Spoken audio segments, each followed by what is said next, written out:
So recently, a IDF soldier, Israel Defense Force soldier, was destroying a statue of Jesus Christ in Lebanon, and they recently confirmed this. And I want to show you guys what the Catholic Church has done to protect the Jews.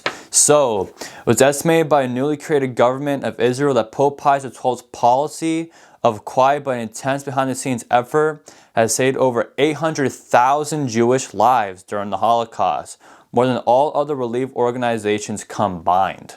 Also, in 1958, when Pope Pius XII died, the first official dignitary to react was Golda Meir, delegate to the United Nations and the future Prime Minister of Israel. She said in her public message, "We share in the grief of humanity at the passing away of His Holiness Pope Pius XII. In a generation afflicted by wars and discords, he upheld the highest ideals of peace and compassion. When fearful martyrdom came to our people in a decade of Nazi terror, the voice of the Pope was raised for its victims."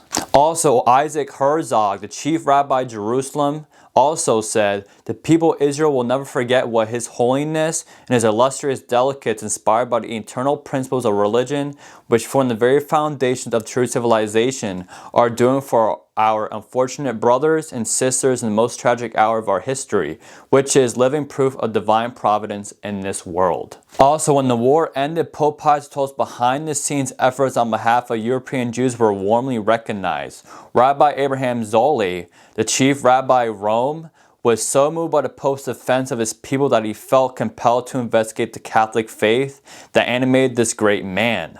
He began to study Catholicism and eventually converted to the Catholic faith, taking Eugenio, Pope Pius XII's own name, as a baptismal name.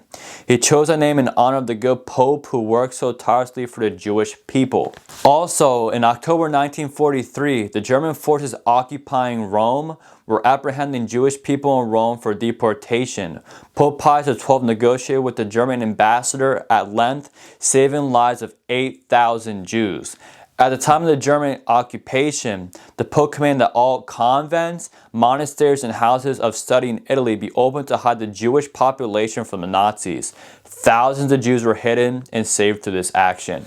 And there's much more that I can say that Pope Pius XII has done for the Jews during the Holocaust, but I'll do that for another video. But I just want to show you guys that the Christians, the Catholic Church, has done so much for the Jews, and it's a shame that the IDF, Israel Defense Force, is destroying a statue of Jesus. Even if it was by accident, even if they didn't know, in Lebanon, the Israelis are killing a bunch of innocent Christians, and it's a shame that the news does not talk about the innocent Christians being killed.